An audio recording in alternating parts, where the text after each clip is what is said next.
पद्म पुराण पाताल खंड। शत्रुघ्न आदि का घोड़े सहित आरण्यक मुनि के आश्रम पर जाना। मुनि की आत्मकथा में रामायण का वर्णन और अयोध्या में जाकर उनका श्री रघुनाथ जी के स्वरूप में मिल जाना। शेष जी कहते हैं, राक्षसों द्वारा अपहरण किए हुए घोड़े को पाकर पुष्कर सहित राजा शत्रुघ्न को बड़ा हर्ष हुआ। दुर्जय दैत्य विद्युन्माली के मारे जाने पर समस्त देवता निर्भय हो गए, उन्हें बड़ा सुख मिला। तदनंतर शत्रुघ्न ने उस उत्तम अश्व को छोड़ा, फिर तो वह उत्तर दिशा में भ्रमण करने लगा। सब प्रकार के अस्त्र शस्त्रों में प्रवीण श्रेष्ठ रथी, घुड़सवार और पैदल सिपाही उसकी रक्षा में नियुक्त थे। घूमता घामता वह नर्मदा के किनारे तट पर जा पहुंचा, जहां बहुत से ऋषि महर्षि निवास करते हैं। नर्मदा का जल ऐसा जान पड़ता था मानो पानी के ब्याज से नील रत्नों का रस ही दिखाई दे रहा हो। वहां तट पर उन्होंने एक पुरानी पर्णशाला देखी जो पलाश के पत्तों से बनी हुई थी और नर्मदा की लहरें उसे अपने जल से सींच रही थी। शत्रुघ्न जी संपूर्ण धर्म, अर्थ, कर्म और कर्तव्य के ज्ञान में निपुण थे। उन्होंने सर्वज्ञ एवं नीति कुशल मंत्री सुमति से पूछा, मंत्रीवर बताओ, यह पवित्र स्थान आश्रम किसका है? सुमति ने कहा, महाराज, यहाँ एक श्रेष्ठ मुनि रहते हैं जो संपूर्ण शास्त्रों के विद्वान हैं। इनका दर्शन करके हम लोगों के समस्त पाप धुल जाएंगे, इसलिए तुम इन्हें प्रणाम करके इन्हीं से पूछो, ये तुम्हें सब कुछ बता देंगे। इनका नाम आरण्यक है। ये श्री रघुनाथ जी के चरणों के सेवक हैं तथा उनके चरण कमलों के मकरंद का आस्वादन करने के लिए सदा लोलुप बने रहते हैं। इन्होंने बड़ी उग्र तपस्या की है और ये समस्त शास्त्रों के मर्मज्ञ है। सुमति का यह युक्त वचन सुनकर शत्रुघ्न जी थोड़े से सेवकों को साथ लेकर मुनि का दर्शन करने के लिए गए। पास जाकर उन्हें सभी वीरों ने विनीत भाव से मस्तक झुकाकर तापसों में श्रेष्ठ आरण्यक मुनि को नमस्कार किया। मुनि ने उन सब लोगों से पूछा, आप लोग कहाँ एकत्रित हुए हैं तथा कैसे यहाँ पधारे हैं? ये सब बातें स्पष्ट रूप से बताइए। सुमति ने कहा, मुने, ये सब लोग रघुकुल नरेश के अश्व की रक्षा कर रहे हैं। वे इस समय सामग्रियों से युक्त अश्वमेध यज्ञ का अनुष्ठान करने वाले हैं। आरण्यक बोले, सब सामग्रियों को एकत्रित करके भांति भांति के सुंदर यज्ञों का अनुष्ठान करने से क्या लाभ? वे तो अत्यंत अल्प पुण्य प्रदान करने वाले हैं तथा उनसे क्षणभंगुर फल की ही प्राप्ति होती है। स्थिर ऐश्वर्य पद को देने वाले तो एकमात्र रमानाथ भगवान श्री रघुवीर ही हैं। जो लोग उन भगवान को छोड़कर दूसरे की पूजा करते हैं वे मूर्ख हैं, जो मनुष्यों के स्मरण करने मात्र से पहाड़ जैसे पापों का भी नाश कर डालते हैं। उन भगवान को छोड़कर मूढ़ मनुष्य योग, याग और व्रत आदि के द्वारा क्लेश उठाते हैं। सकाम पुरुष अथवा निष्काम योगी भी जिनका अपने हृदय में चिंतन करते हैं तथा जो मनुष्यों को मोक्ष प्रदान करने वाले हैं, वे भगवान श्री राम स्मरण करने मात्र से सारे पापों को दूर कर देते हैं। पूर्व काल की बात है, मैं तत्व ज्ञान की इच्छा से ज्ञानी गुरु का अनुसंधान करता हुआ बहुत से तीर्थों में भ्रमण करता रहा, किंतु किसी ने मुझे भी तत्व का उपदेश नहीं दिया। उसी समय एक दिन भाग्यवश मुझे लोमस मुनि मिल गए। वे स्वर्गलोक से तीर्थ यात्रा के लिए आए थे। उन महर्षि को प्रणाम करके मैंने पूछा, स्वामिन, मैं इस अद्भुत और दुर्लभ मनुष्य शरीर को पाकर भयंकर भवसागर के पार जाना चाहता हूँ। ऐसी दशा में मुझे क्या करना चाहिए? मेरी यह बात सुनकर वे मुनि श्रेष्ठ बोले, विप्रवर, एकाग्र चित्त होकर पूर्ण श्रद्धा के साथ सुनो। संसार समुद्र से तरने के लिए दान, तीर्थ, व्रत, नियम, यम, योग तथा यज्ञ आदि अनेकों साधन हैं। ये सभी स्वर्ग प्रदान करने वाले हैं, किंतु महाभाग, मैं तुमसे एक परम गोपनीय तत्व का वर्णन करता हूँ जो सब पापों का नाश करने वाला और संसार सागर से पार उतारने वाला है। नास्तिक और श्रद्धाहीन पुरुष को इसका उपदेश नहीं देना चाहिए। निंदक, सठ तथा भक्ति से द्वेष रखने वाले पुरुष के लिए भी इस तत्व का उपदेश करना मना है। जो काम और क्रोध से रहित हो, जिसका शांत चित्त हो तथा जो भगवान श्री राम का भक्त हो, उसी के सामने इस गूढ़ तत्व का वर्णन करना चाहिए। यह समस्त दुखों का नाश करने वाला सर्वोत्तम साधन है। श्री राम से बड़ा कोई देवता नहीं, श्री राम से बढ़कर कोई व्रत नहीं, श्री राम से बड़ा कोई योग नहीं तथा श्री राम से बढ़कर कोई यज्ञ नहीं। श्री राम का स्मरण, जप और पूजन करके मनुष्य परम पद को प्राप्त होता है। उसे इहलोक और परलोक की उत्तम समृद्धि मिलती है। श्री रघुनाथ जी संपूर्ण कामनाओं और फलों के दाता हैं। मन के द्वारा स्मरण और ध्यान करने पर वे अपनी उत्तम भक्ति प्रदान करते हैं, जो संसार समुद्र से तारने वाली है। चांडाल भी श्री राम का स्मरण करके परम गति को प्राप्त कर लेता है। फिर तुम्हारे जैसे वेद शास्त्र परायण पुरुष के लिए तो कहना ही क्या है। यह संपूर्ण वेद और शास्त्रों का रहस्य है जिसे मैंने तुम पर प्रकट कर दिया। अब जैसा तुम्हारा विचार हो वैसा ही करो। एक ही देवता है श्री राम, एक ही व्रत है उनका पूजन, एक ही मंत्र है उनका नाम तथा एक ही शास्त्र है उनकी स्तुति। अतः तुम सब प्रकार से परम मनोहर श्री रामचंद्र जी का भजन करो। इससे तुम्हारे लिए इस महान संसार सागर गाय के खुर के समान तुच्छ हो जाएगा। महर्षि लोमस का वचन सुनकर मैंने पुनः प्रश्न किया, मुनिवर, मनुष्यों को भगवान श्री राम का ध्यान और पूजन कैसे करना चाहिए? यह सुनकर उन्होंने स्वयं श्री राम का ध्यान करते हुए मुझे सब बातें बताई। साधक को इस प्रकार ध्यान करना चाहिए। रमणीय अयोध्या नगरी परम चित्र विचित्र मंडपों से शोभा पा रही है। उसके भीतर एक कल्प वृक्ष है जिसके मूल भाग में परम मनोहर सिंहासन विराजमान है। वह सिंहासन बहुमूल्य मरकत मणि, सुवर्ण तथा नीलमणि आदि से सुशोभित है और अपनी कांति से गहन अंधकार का नाश कर रहा है। वह सब प्रकार की मनोभिलषित समृद्धियों को देने वाला है। उसके ऊपर भक्तों का मन मोहने वाले श्री रघुनाथ जी बैठे हुए हैं। उनका दिव्य विग्रह दूर्वा दल के समान श्याम है जो देवराज इंद्र के द्वारा पूजित होता है। भगवान का सुंदर मुख अपनी शोभा से राका के पूर्ण चंद्र की कमनीय कांति को भी तिरस्कृत कर रहा है। उनका तेजस्वी ललाट अष्टमी के अर्धचंद्र की सुषमा धारण करता है। मस्तक पर काले काले घुंघराले केश शोभा पा रहे हैं। मुकुट की मणियों से उनका मुखमंडल उद्भासित हो रहा है। कानों में पहने हुए मकराकार कुंडल अपने सौंदर्य से भगवान की शोभा बढ़ा रहे हैं। मूंगे के समान सुंदर कांति धारण करने वाले लाल लाल ओठ बड़े मनोहर जान पड़ते हैं। चंद्रमा की किरणों से होड़ लगाने वाली दंत पंक्तियां तथा जपा पुष्प के समान रंग वाली जिह्वा के कारण उनका श्रीमुख का सौंदर्य और भी बढ़ गया है। शंख के आकार वाला कमनीय कंठ जिसमें ऋक आदि चारों वेद, ऋग्वेद, सामवेद, यजुर्वेद और अथर्ववेद तथा संपूर्ण शास्त्र निवास करते हैं, उनके श्री विग्रह को सुशोभित कर रहा है।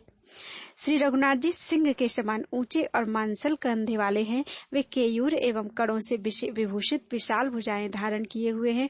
उनकी दोनों भौहें अंगूठी में जड़े हुए हीरों की शोभा से, दोनों बाहें अंगूठी में जड़े हुए हीरे की शोभा से देदीप्यमान और घुटनों तक लंबी हैं। विस्तृत पक्ष स्थल लक्ष्मी के निवास से शोभा पा रहा है। श्रीवत्स आदि चिन्हों से अंकित होने के कारण भगवान अत्यंत मनोहर जान पड़ते हैं। महान उदर, गहरी नाभि तथा सुंदर कटिभाग उनकी शोभा बढ़ाते हैं। रत्नों से बनी हुई करधनी के कारण श्री अंगों की सुषमा बहुत बढ़ गई है। निर्मल उरु और सुंदर घुटने भी सौंदर्य वृद्धि में सहायक हो रहे हैं। भगवान के चरण जिनका योगी लोग ध्यान करते हैं बड़े कोमल हैं।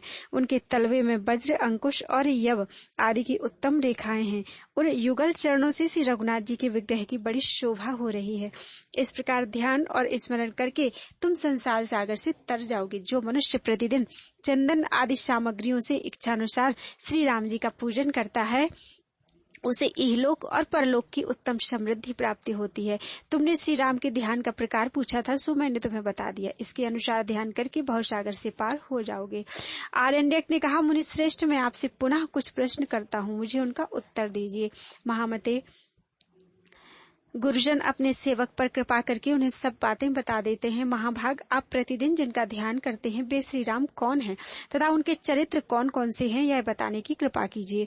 द्विज श्रेष्ठ, श्री राम ने किस लिए अवतार लिया था, वे क्यों मनुष्य शरीर में प्रकट हुए थे, आप मेरा संदेह निवारण करने के लिए सब बातों को शीघ्र बताइए। मुनि के परम कल्याण में वचन सुनकर महर्षि लोमश ने श्री रामचंद्र जी के अद्भुत चरित्र का वर्णन किया। वे बोले, योगेश्वर के ईश्वर भगवान ने संपूर्ण लोगों को दुखी जानकर संसार में अपनी कीर्ति फैलाने का विचार किया। ऐसा करने का उद्देश्य यह था कि जगत के मनुष्य मेरी कीर्ति का गान करके घोर संग्राम संसार से तर जाएंगे। यह समझकर भक्तों का मन लुभाने वाले दयासागर भगवान ने 4 विग्रहों को धारण किया। साथ ही उनकी ह्लादनी शक्ति लक्ष्मी भी अवतीर्ण हुई। पूर्व काल में त्रेता युग आने पर सूर्यवंश में श्री रघुनाथ जी का पूर्ण अवतार हुआ था। उनका श्री राम के नाम से प्रसिद्धि हुई। श्री राम के नेत्र कमल के समान शोभायमान थे।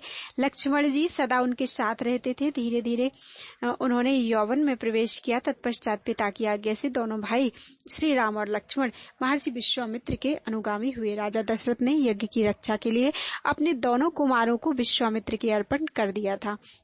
वे दोनों भाई जितेंद्रिय, धनुर्धर और वीर थे। मार्ग में जाते समय उन्हें भयंकर वन के भीतर ताड़का नाम की राक्षसी मिली। उसने उनके रास्ते में विघ्न डाला।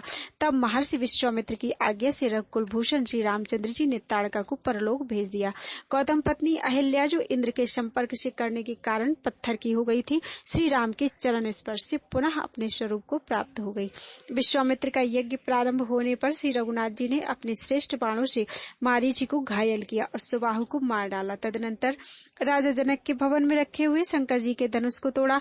उस समय श्री रामचंद्र जी की अवस्था 15 वर्ष की थी। उन्होंने 6 वर्ष की अवस्था वाली मिथिलेश कुमारी सीता को, जो परम सुंदरी और अयोनिजा थी, वैवाहिक विधि के अनुसार ग्रहण किया। इसके बाद श्री रामचंद्र जी 12 वर्षों तक सीता के साथ रहे। 27वें वर्ष की उम्र में उन्हें युवराज बनाने की तैयारी हुई। इसी बीच में रानी कैकेयी ने राजा दशरथ से 2 वर मांगे। उनमें से एक के द्वारा उन्होंने यह इच्छा प्रकट की कि श्री राम मस्तक पर जटा धारण करके 14 वर्षों तक वन में रहें, तथा दूसरे वर के द्वारा यह मांगा कि मेरे पुत्र भरत युवराज बनाए जाएं। राजा दशरथ ने श्री राम को वनवास दे दिया। श्री रामचंद्र जी 3 रात्रि तक केवल जल पीकर रहे। चौथे दिन उन्होंने फलाहार किया और 5वें दिन चित्रकूट पर पहुंचकर अपने लिए रहने का स्थान बनाया। इस प्रकार वहां 12 वर्ष बीत गए। तदनंतर 13वें वर्ष के आरंभ में वे पंचवटी में जाकर रहने लगे। महामुने, वहां श्री राम ने लक्ष्मण के द्वारा शूर्पणखा नाम की राक्षसी को उसके पास उसकी नाक काटकर कुरूप बना दिया था। तत्पश्चात वे जानकी के साथ वन में विचरण करने लगे। इसी बीच अपने ओम हरे पापों का फल उदय होने पर 10 मस्तकों वाला राक्षस राज रावण सीता को हर ले जाने के लिए वहां आया और माघ कृष्ण अष्टमी को वृंद नामक मुहूर्त में, जबकि श्री राम और लक्ष्मण आश्रम में नहीं थे, उन्हें हर ले गया। उसके द्वारा अपहरण होने पर देवी सीता कुर्री की भांति विलाप करने लगी। हा राम, मुझे राक्षस हर कर लिए जा रहा है, मेरी रक्षा करो, रक्षा करो। रावण काम के अधीन होकर जनक किशोरी सीता को लिए जा रहा था। इतने में ही पक्षीराज जटायु वहां आ पहुंचे। उन्होंने राक्षस राज रावण के साथ युद्ध किया, किंतु स्वयं ही उसके हाथ से मारे जाकर धरती पर गिर पड़े। इसके बाद 10वें महीने में मार्गशीर्ष शुक्ल नवमी के दिन संपाति ने वानरों को इस बात की सूचना दी कि सीता देवी रावण के भवन में निवास कर रही हैं। फिर एकादशी को हनुमान जी महेंद्र पर्वत से उछलकर 100 योजन चौड़ा समुद्र लांग गए।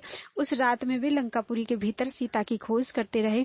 रात्रि के अंतिम भाग में हनुमान जी को सीता का दर्शन हुआ। द्वादशी के दिन वे शिंशपा नामक वृक्ष पर चढ़े रहे। उसी दिन रात में जानकी जी को विश्वास दिलाने के लिए उन्होंने श्री रामचंद्र जी की कथा सुनाई। फिर त्रयोदशी को अक्ष आदि के साथ उनका युद्ध हुआ। चतुर्दशी के दिन इंद्रजित ने आकर ब्रह्मास्त्र से उन्हें बांध लिया। इसके बाद उनकी पूंछ में आग लगा दी गई और उसी आग के द्वारा उन्होंने लंकापुरी को जला डाला। पूर्णिमा को वे पुनः महेंद्र पर्वत पर आ गए। फिर मार्गशीर्ष कृष्ण पक्ष की प्रतिपदा से लेकर 5 दिन उन्होंने मार्ग में बिताए। 6ठे दिन मधुवन में पहुंचकर उनका विध्वंस किया और सप्तमी को श्री रामचंद्र जी के पास पहुंचकर सीता का दिया हुआ चिन्ह उन्हें अर्पण किया। वहां का सारा समाचार कह सुनाया। तत्पश्चात अष्टमी को उत्तरा फाल्गुनी नक्षत्र और विजय नामक मुहूर्त में दोपहर के समय श्री रघुनाथ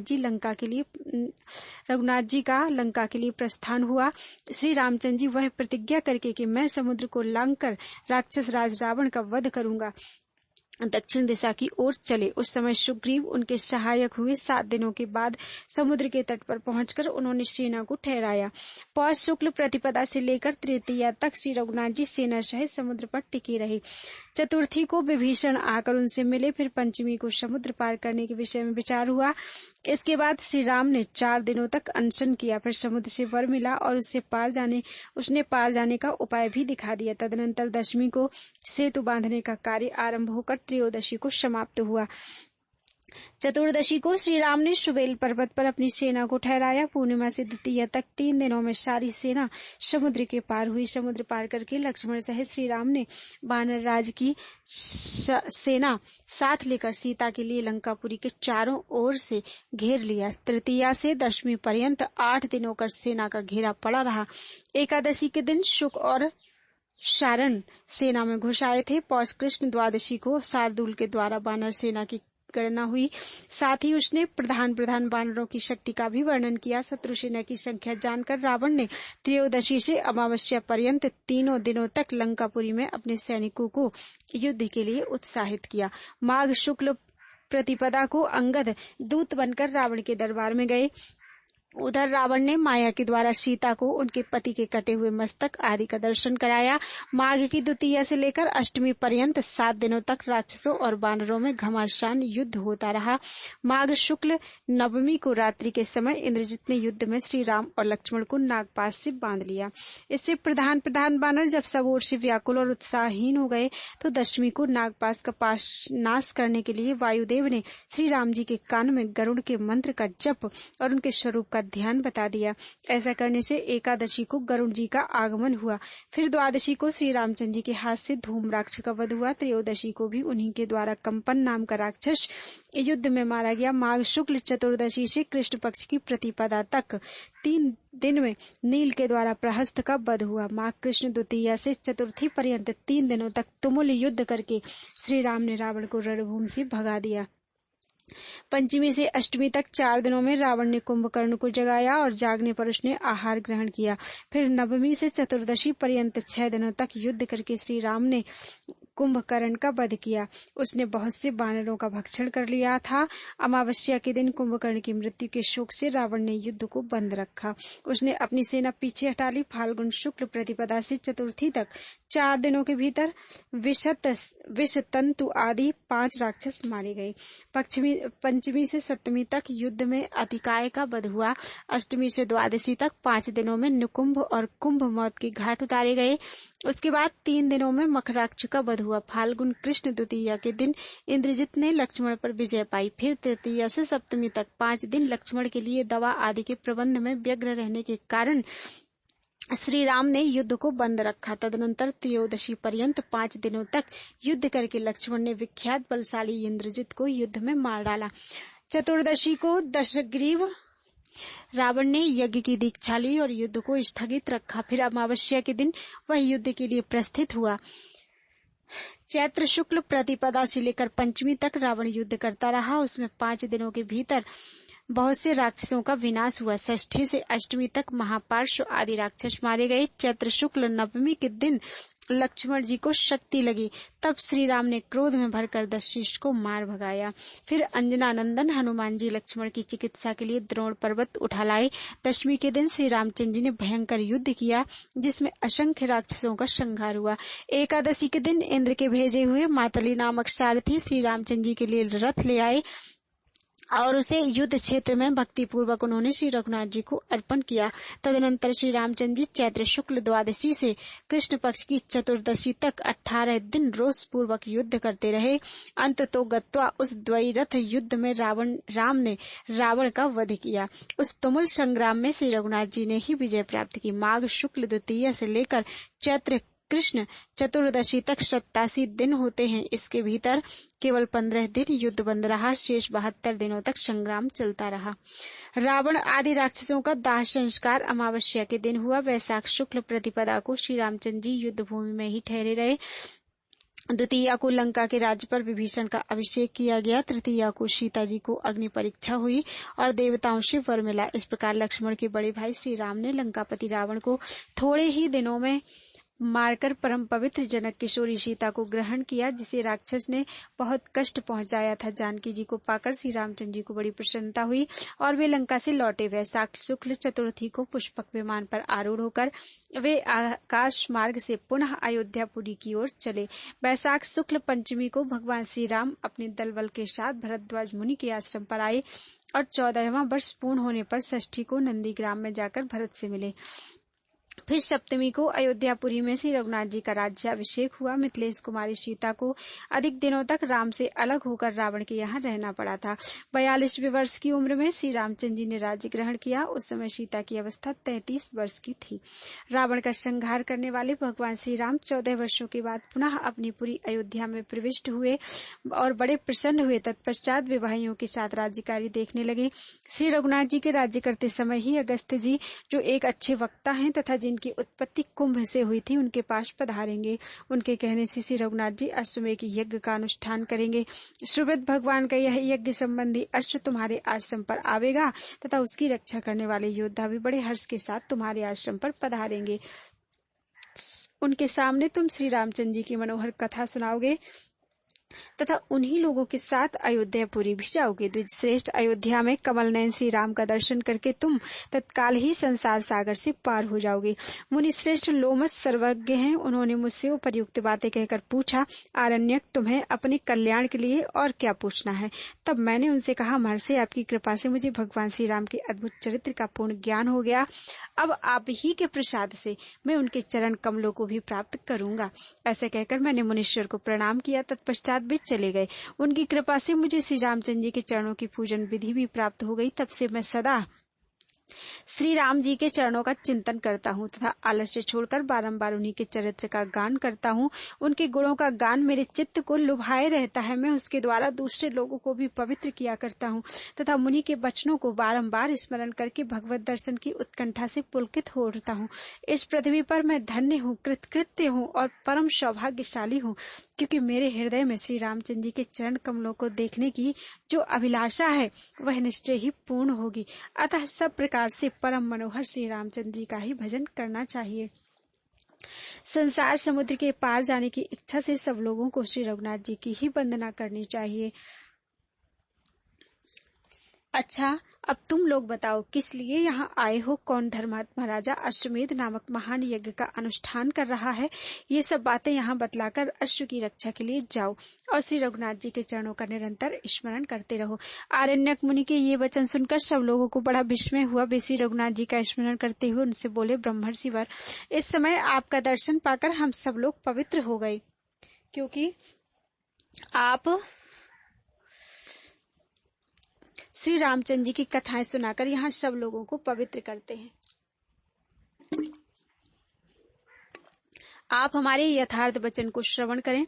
महर्षि अगस्त्य जी के कहने से भगवान श्री राम ही सब सामग्री एकत्रित करके अश्वमेध यज्ञ का अनुष्ठान कर रहे हैं।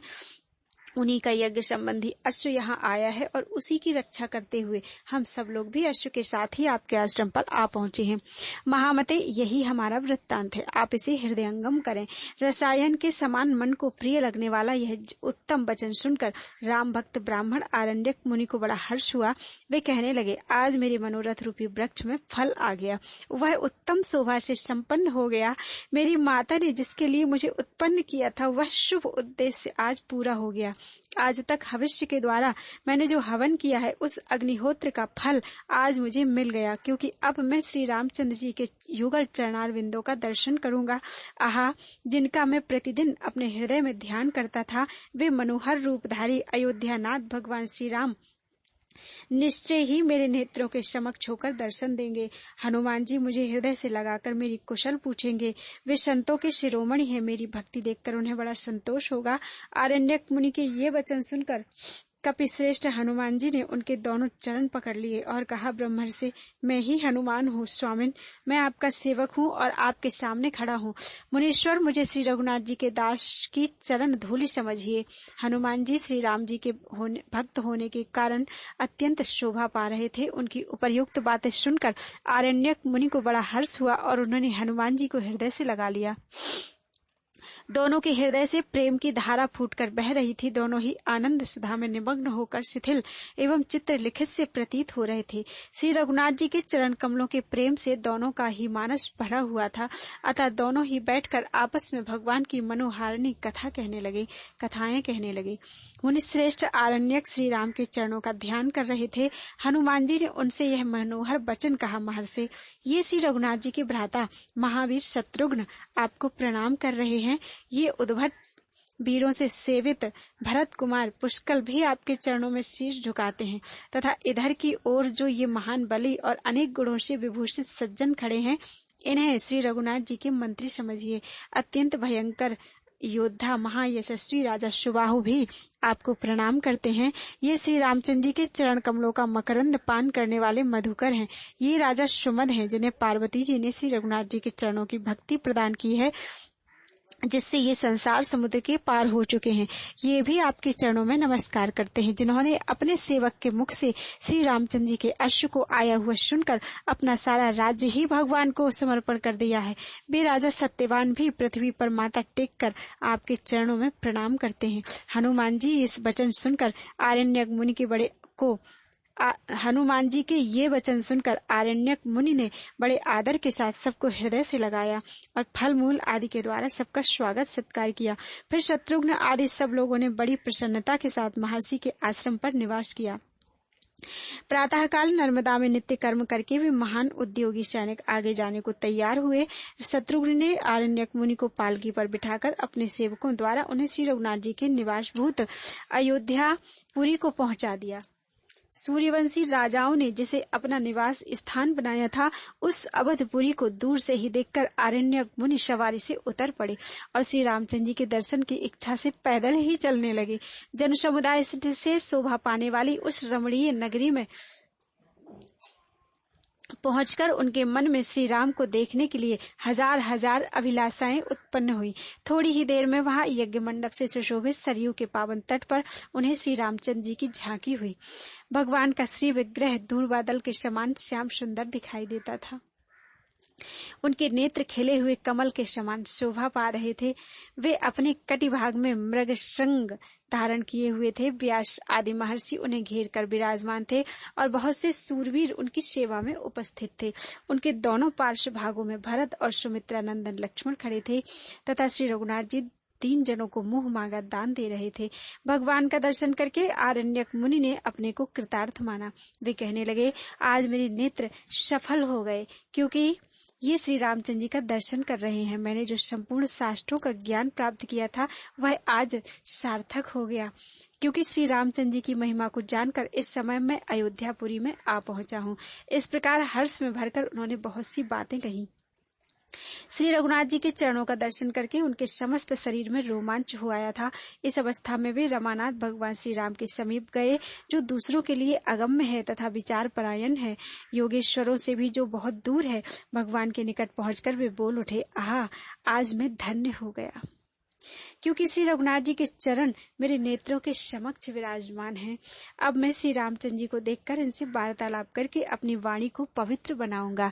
श्री रामचंद्र जी भी अपने तेज से जाज्वल्यमान तपोमूर्ति विप्रवर आरण्यक मुनि को आया देख उनके स्वागत के लिए उठकर खड़े हो गए। वे बड़ी देर तक उनके चरणों में मस्तक झुकाए रहे। देवता और असुर अपनी मुकुट मणियों से जिनके युगल चरणों की आरती उतारते हैं, वे ही प्रभु श्री रघुनाथ जी मुनि के पैरों पर पड़कर कहने लगे, ब्राह्मण देव, आज आपने मेरे शरीर को पवित्र कर दिया। ब्राह्मणों में श्रेष्ठ महातपस्वी आरण्यक मुनि ने राजाओं के शिरोमणि श्री रामचंद्र जी को चरणों में पड़ा देखकर उनका हाथ पकड़कर उठाया और अपने प्रियतम प्रभु को छाती से लगा लिया। कौशल्यानंदन श्री राम ने ब्राह्मण को मणि निर्मित ऊंचे आसन पर बिठाया और स्वयं ही जल लेकर उनके दोनों पैर धोए। फिर चरणों तक लेकर भगवान ने उसे अपने मस्तक पर चढ़ाया और कहा, आज मैं अपने कुटुंब और सेवकों सहित पवित्र हो गया। तत्पश्चात देवादिदेवों से सेवित श्री रघुनाथ जी ने मुनि के ललाट में चंदन लगाया और उन्हें दूध देने वाली गौ दान की। फिर मनोहर वचनों से कहा, स्वामिन, मैं अश्वमेध यज्ञ कर रहा हूँ, आपके चरण यहाँ आ गए, इससे अब यह यज्ञ पूर्ण हो जाएगा। मेरे अश्वमेध यज्ञ को आपने चरणों से पवित्र कर दिया। राजाधिराजों से सेवित श्री रघुनाथ जी के ये वचन सुनकर आरण्यक मुनि ने हंसते हुए मधुर वाणी में कहा, स्वामिन, आप ब्राह्मणों के हितैषी और इस पृथ्वी के रक्षक हैं, अतः यह वचन आप ही के योग्य है। महाराज, वेदों के पारगामी ब्राह्मण आपके ही विग्रह हैं। यदि आप ब्राह्मणों की पूजा आदि कर्तव्य कर्मों का आचरण करेंगे तो अन्य सब राजा भी ब्राह्मणों का आदर करेंगे। शास्त्रों के ज्ञान से रहित मूढ़ मनुष्य भी यदि आपके नाम का स्मरण करता है तो वह संपूर्ण पापों के महासागर को पार करके परम पद को प्राप्त हो जाता है। सभी वेदों और इतिहासों का यह स्पष्ट सिद्धांत है कि राम नाम का जो स्मरण किया जाता है वह पापों से उद्धार करने वाला है। श्री रघुनाथ जी ब्रह्म हत्या जैसे पाप भी तभी तक गर्जना करते हैं जब तक आपके नामों का स्पष्ट रूप से उच्चारण नहीं किया जाता। महाराज, आपके नामों की गर्जना सुनकर महापातक रूपी गजराज कहीं छिपने के लिए स्थान ढूंढते हुए भाग खड़े होते हैं। श्री राम, आपकी कथा सुनकर सब लोग पवित्र हो जाएंगे। पूर्व काल में जबकि सतयुग चल रहा था, मैंने गंगा तीर पर निवास करने वाले पुराण वेत्ता ऋषियों के मुख से यह बात सुनी थी।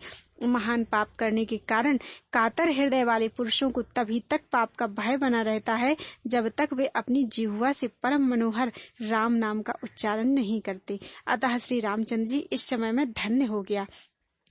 आपके दर्शन से मेरे संसार बंधन का नाश सुलभ हो गया। मुनि के ऐसा कहने पर श्री रघुनाथ जी ने उनका पूजन किया। उस समय सभी महर्षि उन्हें साधुवाद देने लगे। इसी बीच में वहां जो अत्यंत आश्चर्यजनक घटना हुई उसे मैं बतला रहा हूँ। मुनि श्रेष्ठ वात्स्यायन, तुम श्री राम के भजन में तत्पर रहने वाले हो, मेरी बातों को ध्यान देकर सुनो। आरण्यक मुनि को ध्यान में श्री रघुनाथ जी का जैसा स्वरूप दिखाई देता था उसी रूप में महाराज श्री रामचंद्र जी को प्रत्यक्ष देखकर उन्हें अत्यंत हर्ष हुआ। वे वहां बैठे हुए महर्षियों से बोले, मुनीश्वरों, आप लोग मेरे मनोहर वचन सुने। भला इस भूमंडल में मेरे जैसा सौभाग्यशाली मनुष्य कौन होगा।